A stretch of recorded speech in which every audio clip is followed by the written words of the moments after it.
Students, मैं सिमरन स्वागत करती हूँ आप सभी का आशीष तिवारी यूट्यूब चैनल पर। आशा करती हूँ कि आप सभी अच्छे होंगे। मैं इस चैनल के माध्यम से आप सभी के लिए लेकर आई हूँ एक वीडियो लेक्चर सीरीज जो बेस्ड है आपके बीए प्रोग्राम सेमेस्टर 6 पर, ठीक है, जिसमें हम डिस्कस करने वाले हैं आपका माइनर पेपर डीएससी का subject introduction to educational research. तो स्टूडेंट्स, अगर आप डीयू, सोल, रेगुलर, एनसीवेव या अदर किसी यूनिवर्सिटी से ये सब्जेक्ट पढ़ रहे हैं तो ये वीडियो सीरीज आप सभी के लिए बहुत ज्यादा इंपॉर्टेंट रहने वाली है। हर चैप्टर को हम सिंपल भाषा में समझेंगे, इंपॉर्टेंट कॉन्सेप्ट को ब्रेक डाउन करेंगे और एग्जाम के पॉइंट ऑफ व्यू से भी डिस्कस करेंगे। तो स्टूडेंट्स, अगर आप डीयू, सोल, रेगुलर, एनसीवेव या अदर किसी यूनिवर्सिटी से कोई और सब्जेक्ट पढ़ना चाहते हैं, आसानी से समझना चाहते हैं, तो चैनल को जरूर सब्सक्राइब कीजिए, वीडियो को लाइक कीजिए और अपने दोस्तों के साथ शेयर करना ना भूले। एंड सोल से रिलेटेड डेली अपडेट्स के लिए आप सभी हमारा व्हाट्सएप चैनल फॉलो कर लीजिएगा। तो चलिए स्टार्ट करते हैं आज की वीडियो को, जिसके अंदर हम डिस्कस करने वाले हैं आपका इंट्रोडक्शन टू एजुकेशनल रिसर्च। तो स्टूडेंट्स, अभी तक इस सीरीज के अंदर हम यूनिट नंबर 1 के सभी चैप्टर को डिस्कस कर चुके हैं।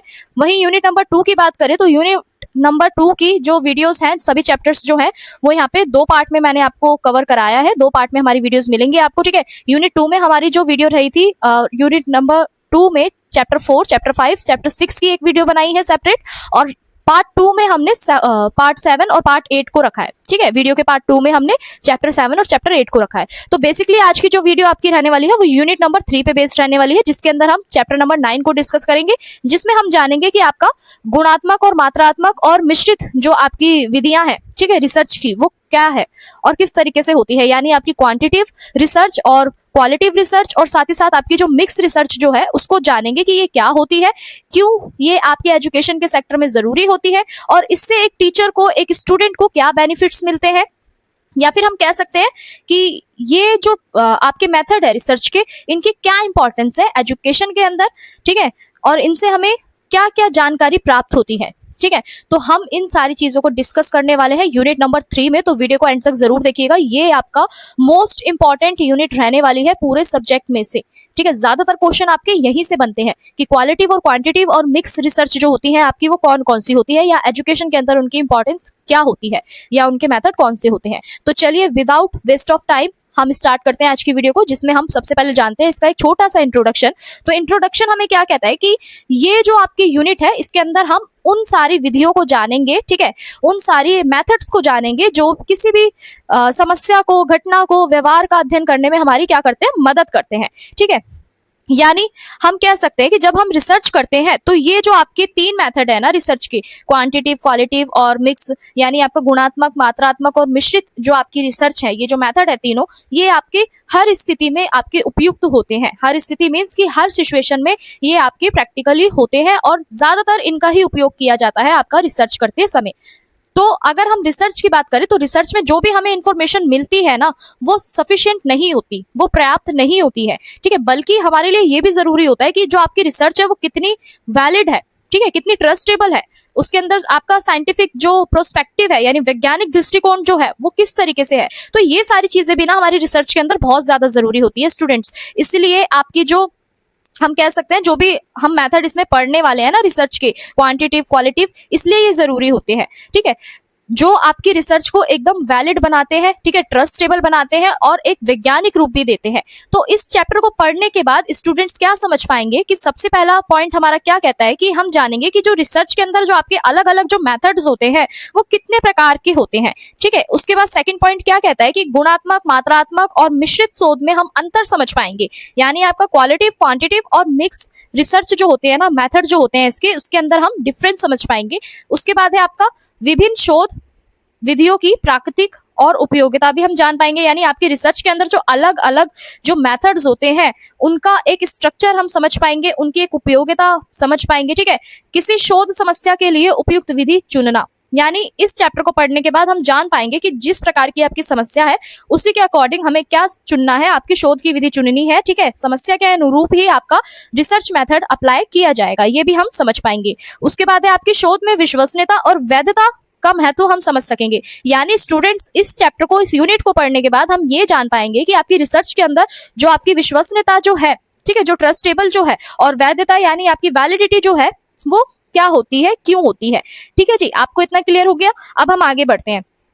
उसके बाद है आपका शोध विधि का अर्थ, यानी आपके जो रिसर्च मेथड जो है उसका मीनिंग क्या है, क्या होता है आपका शोध विधि, ठीक है, क्या होती है आपकी रिसर्च मेथड। तो अगर हम रिसर्च मेथड की बात करें तो ये आपका एक क्रमबद्ध वो होती है प्रक्रिया, ठीक है, एक सीक्वेंस वाइज एक प्रोसेस होता है, ठीक है, एक हम कह सकते हैं सिस्टमैटिक प्रोसेस होता है, जिसके द्वारा जो भी आपका रिसर्चर होता है ना, वो किसी भी प्रॉब्लम का डीपली क्या करता है, स्टडी करता है उस प्रॉब्लम के बारे में, ठीक है। सपोज दैट मैं एज अ टीचर मैं क्या करूंगी, मुझे जब मेरे को लगेगा कि जो भी मैं पढ़ा रही हूँ स्टूडेंट्स उसको नहीं पढ़ पा रहे, समझ पा रहे, ठीक है, तो यहाँ पे मैं अपने आप को पहले सेल्फ अपना काउंसलिंग करूंगी कि मेरे जो भी टीचिंग मेथड्स है वो ठीक से अप्लाई हो पा रहे हैं स्टूडेंट पे, वो करेक्ट है या नहीं है, या अप्रोप्रिएट है या नहीं है, ठीक है। उसके बाद फिर अगर मेरे को वहां पे मेरी तरफ से कोई समस्या नहीं दिखती तो फिर मैं क्या करूंगी, रिसर्च करूंगी स्टूडेंट्स की समस्या के ऊपर कि उन्हें कहाँ पे क्या डिफिकल्टीज आ रही है।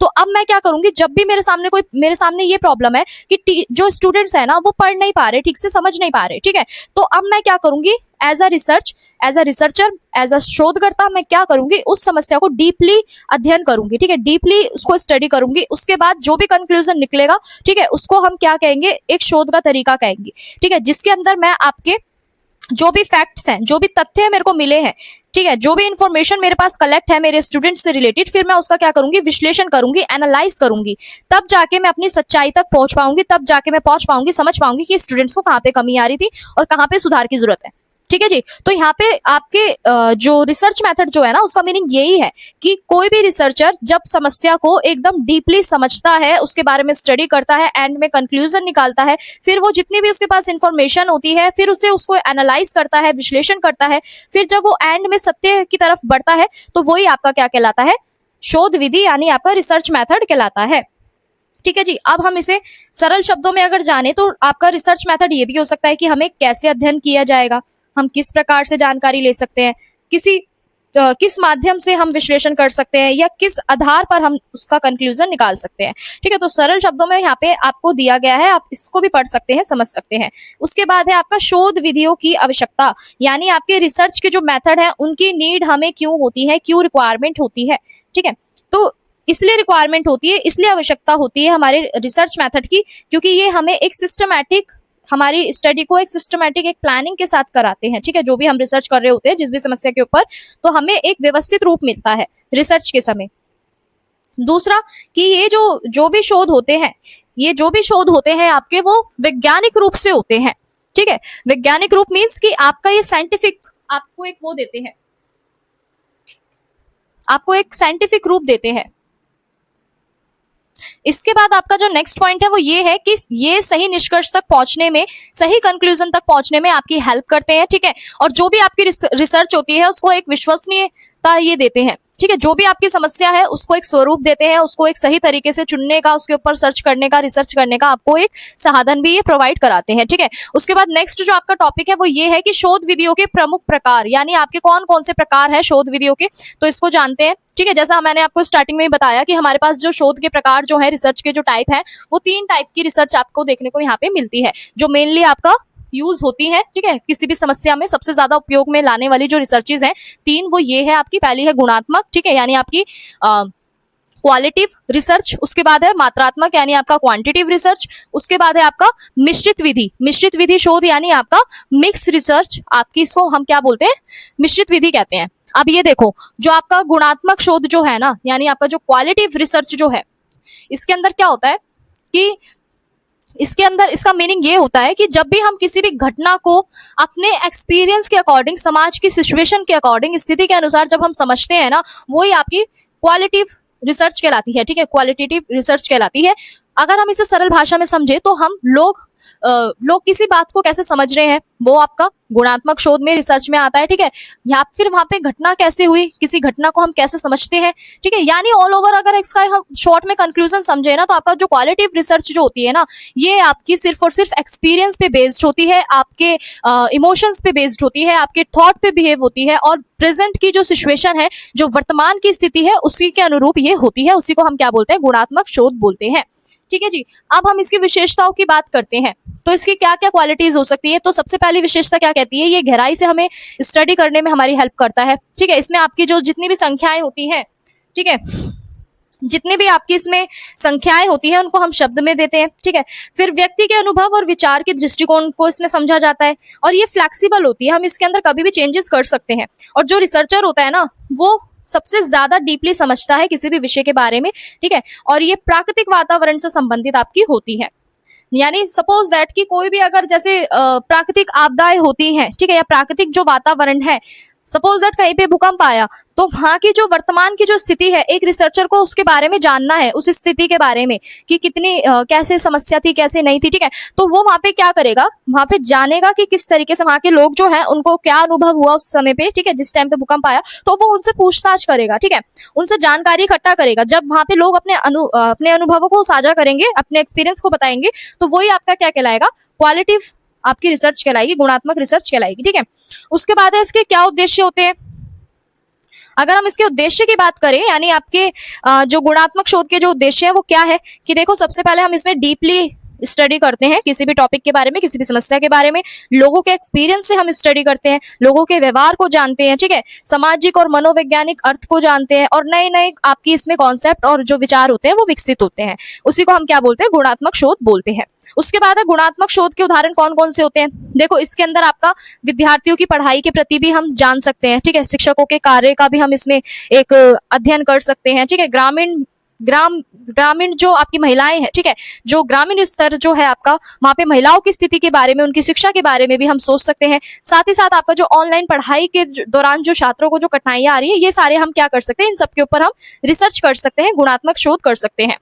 अब इसके अंदर भी ना अलग अलग मेथड होते हैं, ठीक है, गुणात्मक शोध के अंदर भी अलग अलग विधियों का उपयोग होता है। सबसे पहले आपका आता है इंटरव्यू, यानी जिसको हम साक्षात्कार के नाम से जानते हैं। दूसरा है अवलोकन, यानी आपका ऑब्जर्वेशन। फिर तीसरा है केस स्टडी। फिर है ग्रुप फोकस, या हम कह सकते हैं फोकस ग्रुप चर्चा। फिर है दस्तावेज विश्लेषण। फिर है आपका जीवन इतिहास। तो ये सारे आपके मेथड आते हैं आपके गुणात्मक शोध में। अब इसके एडवांटेज की बात करते हैं, यानी आपके लाभ की बात करते हैं। तो पहला लाभ क्या कहता है कि किसी भी सब्जेक्ट को गहराई से समझने में ये हमारी मदद करती है। दूसरा लाभ कहता है कि लोगों के वास्तविक अनुभव हमारे सामने आते हैं, कोई भी बनावटी झूठ फ्रेम यहाँ पे नहीं होता, रियलिटी वास्तविक रियल एक्सपीरियंस आपके इसमें सामने आते हैं, ठीक है जी। उसके बाद है नए आपके विचार जो है, सिद्धांत जो है वो भी डेवलप होते हैं। जो भी जटिल समस्याएं होती है समाज के अंदर, जो डिफिकल्ट प्रॉब्लम्स होती हैं, वो भी हम इसको समझने में वो भी हमारी ये हेल्प करती है, ठीक है जी। अब हम बात करते हैं इसकी सीमाएं की, यानी इसकी लिमिटेशन कौन कौन सी है। तो ये जो होता है ना, इसके अंदर कम से कम आपका संख्याओं का कम यूज होता है, ठीक है। जो निष्कर्ष आपका निकल कर आता है वो सभी पे अप्लाई करना इसमें पॉसिबल नहीं होता, डिफिकल्ट होता है, ठीक है। इसके अंदर आपका टाइम अधिक लग सकता है, समय अधिक लग सकता है, और कभी कभी रिसर्चर जो होता है ना, वो अपनी व्याख्या जो है उसकी उस पर अधिक निर्भर होता है। तो ये था आपका गुणात्मक शोध। अब हम बात करते हैं मात्रात्मक शोध की, यानी आपका क्वांटिटी जो रिसर्च जो होती है वो क्या होती है। तो इसका मीनिंग पता है क्या होता है। मात्रात्मक शोध का मीनिंग ये होता है कि जो भी हमें जानकारी मिलती है ना, हम उसको एक संख्याओं के रूप में इकट्ठा करते हैं और सांख्यिकीय विश्लेषण उसका करते हैं। यानी हम एक, जब भी आपने देखा होगा जो भी हमारे पास पाई चार्ट्स वगैरह में इंफॉर्मेशन होती है किसी भी पर्टिकुलर टॉपिक के ऊपर, जब हमारे पास डाटा रिप्रेजेंट होता है, चाहे वो पाई चार्ट के फॉर्म में हो, चाहे वो आपका हिस्टोग्राम के फॉर्म में हो, चाहे वो आपका फिर ग्राफ के रूप में हो, ठीक है। तो ये सारी चीजें हमें कहाँ से मिल रही है रिसर्च के टाइम पे, ठीक है। आपने देखा होगा कई बार आपको न्यूज में जब आपको दिखाते हैं, तो सपोज दैट कोरोना में जब हम देख रहे थे, तो एक पाई चार्ट के थ्रू हमें दिखाया जा रहा था, ठीक है, पाई चार्ट के थ्रू हमें दिखाया जा रहा था कि कितने लोग जो है वो कोरोना से ग्रस्त हैं, कितने लोगों ने रिकवरी कर ली है। तो मात्रात्मक शोध का मीनिंग यहाँ पे क्या है कि जब भी एक रिसर्चर रिसर्च करता है ना, तो वो जो भी उसको वहां से इंफॉर्मेशन मिलती है रिसर्च के दौरान, जो भी उसको एक्सपीरियंस होता है, वो अपना किस में रिप्रेजेंट करता है, वो एक सांख्यिकीय डाटा में रिप्रेजेंट करता है, न्यूमेरिकल वो एक डाटा प्रोवाइड कराता है, चाहे वो फिर वो पाई चार्ट के थ्रू कराए, चाहे वो हिस्टोग्राम के थ्रू कराए, चाहे वो ग्राफिकल कराए, ठीक है। तो वही आपकी क्या होती है, मात्रात्मक शोध होती है, जिसमें हम सारी इंफॉर्मेशन को कलेक्ट करते हैं न्यूमेरिकल फॉर्म में, ठीक है जी। सरल भाषा में कहें तो मात्रात्मक शोध ये जानने के लिए तैयार किया जाता है कि कितने लोग किस बात से सहमत है, ठीक है, कितने लोग चर का प्रभावित कर रहे हैं, यानी कितने लोग वेरिएबल से इफेक्ट है, ठीक है। इसमें आपका दो समूहों में कितना अंतर है, यानी टू ग्रुप्स में कितना हमें सिमिलैरिटी और डिफरेंस देखने को मिल रहा है, और साथ ही साथ परिणाम की कितनी मात्रा है, ठीक है जी। तो ये सारी चीजें क्या है आपकी, किसके अंतर्गत आती है, मात्रात्मक शोध के अंतर्गत आती है। अब इसकी क्या विशेषता है, क्या क्वालिटीज है। देखो, ये हमेशा संख्याओं पे ही बेस्ड होता है, इसमें आप कोई भी अपना राइटिंग वर्क नहीं करते। Writing work in the sense कि आप कुछ भी बातों को इसमें लिखते नहीं है, आप सिर्फ और सिर्फ ग्राफिकल डाटा जो होता है आप उसमें रिप्रेजेंट करते हैं, ठीक है। मैथमेटिक्स के जितने भी आपके नंबर्स होते हैं, जितनी भी संख्याएं होती है, जो भी आपको बताना होता है, आप एक पाई चार्ट के थ्रू इंफॉर्मेशन को बताते हैं। उसके बाद है आपका इसमें जो आपकी मापन जो गणना होती है वो की जाती है, यानी मेजरमेंट, और आपका जो भी प्रिडिक्शन होती है वो की जाती है। और ये अधिक वस्तुनिष्ठ होती है, यानी कि अधिक रिलेबल होती है, ठीक है। और साथ ही साथ आपका ये आंकड़ों का विश्लेषण करती है और तुलनात्मक परीक्षण इसमें आसान हो जाता है, यानी कंपैरिजन करना आपको इजीली हो जाता है। एंड में जब निष्कर्ष आपको देखना होता है तो ये ना जो भी आपकी मात्रात्मक शोध जो होता है ना, ये एक बड़े समूह के लिए किया जाता है, बड़े ग्रुप्स के लिए किया जाता है। सपोज दैट जनसंख्या आपको पता करनी है कि आपके एरिया में कितने लोग रहते हैं, कितने लोग पढ़े लिखे हैं, कितने लोग अशिक्षित हैं, ठीक है, पढ़े लिखे नहीं है। तो अगर आपको इस बारे में रिसर्च करनी है, इस टॉपिक पे रिसर्च करनी है, तो आप किस मेथड का यूज करेंगे? मात्रात्मक विधि का उपयोग करेंगे, यानी बड़े लोगों पर, बड़े लोगों के समूहों पर इसके कंक्लूजन अप्लाई किए जाते हैं, यानी कि आप छोटे लेवल के उस पर कर रहे हैं, ऐसा नहीं है, ठीक है जी। उसके बाद है इसके उद्देश्य, ऑब्जेक्टिव क्या कहते हैं कि किसी संबंध को इसमें मापा जाता है, उसका क्या प्रभाव है ये भी उसका निरीक्षण किया जाता है। दो या दो से अधिक समूहों की कंपैरिजन इसमें किया जाता है, क्या रिजल्ट निकल कर आए ये भी जाना जाता है। और साथ ही साथ आपकी जो परिकल्पना की जो जांच है वो भी इसमें की जाती है। उसके बाद है मात्रात्मक शोध के उदाहरण, ठीक है। अब इसके अंदर क्या क्या उदाहरण हो सकते हैं कि परीक्षा परिणाम इसमें आपको देखने को देरी से मिल सकते हैं, प्रभाव मिल सकता है। कक्षा में उपस्थिति और उपलब्धि के बीच पे भी आप कर सकते हैं, यानी एक हम पढ़ रहे हैं एजुकेशनल रिसर्च, ठीक है जी। तो एजुकेशनल के क्षेत्र में जो आपकी मात्रात्मक शोध है उसको आप किस तरीके से किन किन टॉपिक्स पे कर सकते हैं, ये मैंने यहाँ पे आपको उदाहरण से समझाए हुए, आप इसे समझ सकते हैं। उसके बाद है आपका इसमें कौन कौन सी विधियां उपयोग होती है, तो आपका इसमें सर्वे आता है, ठीक है। जैसा मैंने भी आपको बताया, सर्वे के टाइम आपने देखा होगा कि आपकी जो इन्फॉर्मेशन होती है वो एक प्रॉपर पाई चार्ट के थ्रू, या हम कह सकते हैं टेबल के थ्रू, तालिका के थ्रू दर्शाई जाती है, ठीक है। तो ये सर्वेक्षण विधि का यूज होता है। इसमें प्रयोगात्मक विधि का होता है, प्रयोगात्मक यानी आपका प्रैक्टिकल इसके अंदर होता है। और फिर आपका है सहसंबंधात्मक विधि, ठीक है जी। फिर है आपका कंपैरिजन मेथड, ठीक है, तुलनात्मक विधि। फिर है आपका मानकीकृत परीक्षण, और फिर है प्रश्नावली यानी आपका क्वेश्चनरिंग, ठीक है जी। उसके बाद है आपका इसका क्या लाभ होते हैं, लाभ भी इसके सेम ही है कि इसमें आपको एकदम क्लैरिटी से आपको रिजल्ट देखने को मिलते हैं। ये आपका बड़े समूह के लिए किया जाता है, इसमें साइंटिफिक दृष्टिकोण होता है, और जो भी आपकी संख्या जो विश्लेषण जो होते हैं ना उसके आधार पर ही आपका निष्कर्ष लिया जाता है। उसके बाद है सीमाएं, ये भी हमारी मदद करता है गहराई से समझने के लिए, किसी भी समस्या को, जटिल समस्या को हम किस तरीके से सुलझा सकते हैं वो भी मदद करता है। और कभी कभी जो संख्याएं होती है ना वो वास्तविक स्थिति को मतलब पूरी तरीके से दर्शा नहीं पाती हैं। तो ये थी आपकी मात्रात्मक शोध। अब बात करते हैं मिश्रित शोध के बारे में, यानी मिक्स रिसर्च के बारे में। देखो मिक्स रिसर्च का मीनिंग यहाँ पे जैसे आपको नाम से ही पता चल रहा है कि ये दोनों जब विधियों को एक साथ यूज किया जाता है ना, एक साथ प्रयोग में लाया जाता है, तो उसी को हमने क्या नाम दे दिया, मिश्रित विधि बोल दिया, ठीक है, यानी मिक्स मैथड रिसर्च। तो इसके अंदर आपका दोनों मेथड का यूज होता है। सरल भाषा में समझे तो इसमें आपके आंकड़े भी होते हैं, आपके अनुभव भी होते हैं, ठीक है, आपकी संख्या और शब्द दोनों से ही आपके कंक्लूजन निकाले जाते हैं। वहीं अगर हम मिश्रित शोध की विशेषताओं की बात करें तो भाई इसके अंदर ना आपके दोनों प्रोस्पेक्टिव शामिल होते हैं, गुणात्मक मात्रात्मक दोनों ही दृष्टिकोण आपके इसमें शामिल होते हैं। ये हमें एक व्यापक जानकारी देता है, यानी बड़े स्तर पर जानकारी देता है। इसके अंदर आपकी रियलिटी जो होती है ना वो बहुत अच्छी होती है, यानी ट्रस्टेबल ये होता है, विश्वसनीयता इसके अंदर होती है रिसर्च में, और जो भी आपकी जटिल समस्याएं होती है उसको समझने में भी आपकी मदद करता है, ठीक है। अब हम आगे बढ़ते हैं इसके उद्देश्य की। तो इसके उद्देश्य क्या है कि किसी भी समस्या को अधिक गहराई से समझना या व्यापकता से समझना, या फिर हम कह सकते हैं संख्यात्मक परिणामों का अनुभव देना, शोध निष्कर्ष को अधिक विश्वसनीय बनाना, जटिल प्रश्नों के बेहतर उत्तर देना, और अलग अलग प्रकार के डेटा को जोड़कर आपका एंड में कंक्लूजन निकालना यानी निष्कर्ष निकालना। यहाँ पे मैंने आपको एजुकेशन के सेक्टर में जो आपका मिक्स रिसर्च मेथड जो है उसके एग्जाम्पल दिए हुए हैं कि टीचर किस तरीके से इसको अप्लाई कर सकता है, आप इसको पढ़ लीजिएगा। उसके बाद है आपका इसके लाभ की बात करें तो ये आपको कोई भी समस्या को अधिक ढंग से समझने में आपकी मदद करता है, ठीक है, अधिक संतुलित बनाता है। संख्या और अनुभव इसके अंदर दोनों शामिल होते हैं, ठीक है, और निष्कर्ष भी आपके एंड में अच्छा बनता है।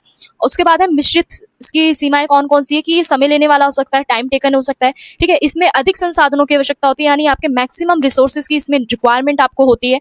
डेटा विश्लेषण हो सकता है, यानी आपका जो भी डाटा एनालाइज है वो एकदम जटिल हो सकता है, ठीक है। शोधकर्ता दोनों विधियों को अच्छे से समझ होनी चाहिए, यानी शोधकर्ता को दोनों विधियों के बारे में अच्छे से पता होना चाहिए, तभी वो मिक्स मेथड को वो अप्लाई कर सकता है। अगर शोधकर्ता को यही नहीं पता कि पहली विधि हमारी गुणात्मक विधि कौन सी है, मात्रात्मक विधि कौन सी है, तो वो फिर मिश्रित विधि का उपयोग कैसे करेगा। तो इसलिए इसमें शोधकर्ता को एक अच्छी समझ होनी चाहिए। अब हम बात करते हैं गुणात्मक, मात्रात्मक, मिश्रित विधि के अंदर क्या अंतर होता है, ठीक है। तो यहाँ पे अंतर की बात करें तो आपका जो गुणात्मक शोध होता है इसमें आपका शब्दों का, अनुभवों का और विचारों का यूज किया जाता है, ठीक है। मात्रात्मक विधि की बात करें तो इसमें आपकी सिर्फ संख्या और आपका डाटा रिप्रेजेंट किया जाता है, और मिश्रित में आपकी दोनों चीजें होती है, शब्द भी होती है, संख्याएं भी होती है। इनके उद्देश्य की बात करें तो गुणात्मक आपको गहराई से समझने में मदद करती है, मात्रात्मक आपको एक मेजरमेंट के थ्रू समझाती है, ठीक है। वहीं मिश्रित की बात करें तो इसमें ये एक व्यापक और संपूर्ण समझ आपके अंदर स्थापित करता है। विश्लेषण की बात करें, एनालाइज की बात करें, तो गुणात्मक जो होती है वो किसी थीम बेस्ड होती है, ठीक है, किसी थीम बेस्ड समस्या के लिए अप्लाई की जाती है, या फिर हम कह सकते हैं किसी भी समस्या का अर्थ व्याख्या करने के लिए ये की जाती है। वहीं अगर हम दूसरे पॉइंट की बात करें यानी मात्रात्मक की बात करें, मात्रात्मक शोध की बात करें, तो ये आपका सांख्यिकीय होता है, यानी आपका न्यूमेरिकल फॉर्म में होता है। और मिश्रित में आपको इसमें दोनों का ही कॉम्बिनेशन देखने को मिल सकता है, दोनों का ही संयोजन आपको देखने को मिलता है। उसके बाद है इसकी प्राकृति। प्राकृति की बात करें तो गुणात्मक जो होती है ना वो आपकी फ्लेक्सिबल होती है रिसर्च, ठीक है। मात्रात्मक आपकी संरचित होती है, यानी आप उसको डाटा के साथ कोई भी छेड़खानी नहीं कर सकते, वो एकदम फिक्स होती है। और मिश्रित आपकी कैसी होती है, एकदम बैलेंस होती है, संतुलित होती है। आप समय के अनुसार, समस्या के अनुसार आप उसमें डाटे को बदल सकते हैं, ठीक है, या फिर हम कह सकते हैं कोई भी उसके अंदर संशोधन कर सकते हैं। तो यहाँ पे शोध की विधियों की प्राकृति से क्या तात्पर्य है कि जो भी आपकी शोध की विधि जो है वो किस तरीके से काम करती है, ठीक है, क्या उनका बेस है, क्या आधार है, किस प्रकार के लिए वो उपयुक्त होती है, तो इसमें ये सारी चीजें आपको बताई गई हैं। उसके बाद है आपका नेक्स्ट पॉइंट, शोध विधि चुनने का आधार क्या होता है कि सबसे पहले आपको जानना होता है रिसर्च के अंदर आपकी जो प्रॉब्लम है वो क्या है, ठीक है, शोध के उद्देश्य क्या है, रिसर्च करने का ऑब्जेक्टिव क्या है, आपके पास कितना आपके पास उपलब्ध समय है, कितना समय है आपके पास, कौन कौन से रिसोर्सेज हैं, या जो आपका रिसर्चर जो है उसकी एबिलिटी क्या है, ठीक है, और डाटा जो है आपके पास कितना प्रेजेंस है, ठीक है, डाटा कितना प्रेजेंट है आपके पास, और निष्कर्ष की आपको रिक्वायरमेंट है, नीड है या नहीं है। तो अगर हम बात करें विश्वसनीयता की यानी आपकी रियलेबिलिटी की, तो इसके अंदर क्या होता है कि अर्थ और महत्व दोनों को समझते हैं हम, ठीक है। विश्वसनीयता का अर्थ यहाँ पे क्या है कि किसी भी उपकरण या परिणामों की स्थिरता या एक रूपता को जानते हैं, जिसमें हम वही हमारा क्या कहलाता है, विश्वसनीयता कहलाता है। सरल शब्दों में समझे तो विश्वसनीयता का मीनिंग ये है कि बार बार सेम ही रिजल्ट आना, वही आपका क्या है, विश्वसनीयता है, ठीक है। विश्वसनीयता रिसर्च के अंदर क्यों इंपॉर्टेंट है, क्योंकि जो भी आपकी रिसर्च है वो आपके परिणाम, आपके रिजल्ट कैसे देगी, एकदम भरोसेमंद देगी। जो भी आपने टूल्स का उपयोग करा है, ठीक है, जो भी उपकरण का उपयोग किया है उसकी गुणवत्ता को बताती है, स्टडी करने में आपको एक वैज्ञानिक दृष्टिकोण देती है, और निष्कर्ष को भी अधिक अच्छा बनाती है, ठीक है। विश्वसनीयता जांच के तरीके यानी विश्वसनीयता की जांच के तरीकों की अगर हम बात करें तो इसमें आपका पुनः परीक्षण विधि होता है, समांतर रूप विधि होता है, आंतरिक संगति होता है, और विभाजित अर्थ विधि होता है, ठीक है। उसके बाद हम बात करते हैं वैलिडिटी की, ठीक है, यानी आपके वैधता के अर्थ की बात करें तो यहाँ पे क्या मीनिंग है कि जो भी आपके पास उपकरण है, विधि है, वास्तव में वो कैसी है, ठीक है, किसके लिए उसे बनाया गया है। सरल शब्दों में समझे तो यदि कोई भी परीक्षण बुद्धि को मापने के लिए बनाया गया है तो सच में क्या बुद्धि को वो माप रहा है या नहीं माप रहा है, ठीक है। तो वैलिडिटी इसके अंदर आपका रिसर्च में होना बहुत जरूरी होता है। वैलिडिटी से हमें एक करेक्ट इन्फॉर्मेशन मिलती है, आपकी रिसर्च के अंदर सटीकता मिलती है, कंक्लूजन सही निकलते हैं, ठीक है, निष्कर्ष सही निकलते हैं, और साथ में जो आपकी जो शोध जो होती है, रिसर्च जो होती है, उसके रियल ऑब्जेक्टिव भी हमें पता चलते हैं, वास्तविक उद्देश्य भी ये पूरा करता है, और साथ में आपकी शोध को, रिसर्च को ही विश्वसनीय बनाता है। उसके बाद है विश्वसनीयता और वैधता में क्या अंतर होता है। देखो विश्वसनीयता जो होती है ना आपकी, वो परिणाम कितने स्टेबल है यानी कितने स्थिर है ये बताती है, और वैधता क्या बताती है कि क्या चीज मापी जा सकती है। तो ये दोनों ही क्या करती है, रिसर्च के अंदर आपकी क्वालिटी को दर्शाती है, ठीक है जी। अब हम इसके निष्कर्ष की बात करते हैं। निष्कर्ष क्या कहता है कि जो आपकी गुणात्मक विधि है, जो आपकी मात्रात्मक विधि है, जो आपकी मिश्रित शोध है, ये तीनों ही क्या है, एक रिसर्च का बेस है, एक आधारशिलाएं हैं, ठीक है जी। तो जो आपकी गुणात्मक शोध जो है यानी आपकी जो क्वालिटिव रिसर्च जो है आपकी, वो क्या है कि आपके अनुभव को समझाती है, ठीक है, अनुभव पे बेस्ड होती है, एक्सपीरियंस पे बेस्ड होती है। वही मात्रात्मक विधि की बात करें तो ये आपकी संख्याओं पे बेस्ड होती है, ठीक है। और मिश्रित विधि जब इन दोनों का संयोजन होता है, दोनों ही जब इसमें उपयोग में लाई जाती है, तो हमने उसको क्या नाम दे दिया, मिश्रित विधि नाम दे दिया, ठीक है। तो इसी के साथ स्टूडेंट्स इस चैप्टर के सभी इंपॉर्टेंट टॉपिक्स को मैंने आपको शॉर्ट में एक्सप्लेन कर दिया है। अगर किसी भी स्टूडेंट को कोई डाउट है, कोई क्वायरी है, तो आप हमें कमेंट सेक्शन में कमेंट कर सकते हैं, ठीक है। इसके साथ साथ आप सभी हमारे व्हाट्सएप चैनल को भी फॉलो कर लीजिएगा, क्योंकि सोल से रिलेटेड डेली अपडेट्स आपको वहां पे प्रोवाइड कराई जाती है, और सभी लेक्चर के लिंक्स भी आपको वहां पे प्रोवाइड किए जाते हैं। तो स्टूडेंट्स, अगर आपको ये वीडियो हेल्पफुल लगी हो, उपयोगी लगी हो, तो चैनल को सब्सक्राइब जरूर कीजिए, वीडियो को लाइक कीजिए, और अपने दोस्तों के साथ शेयर करना ना भूलें। मिलते हैं नेक्स्ट वीडियो में। आप सभी का बहुत बहुत धन्यवाद।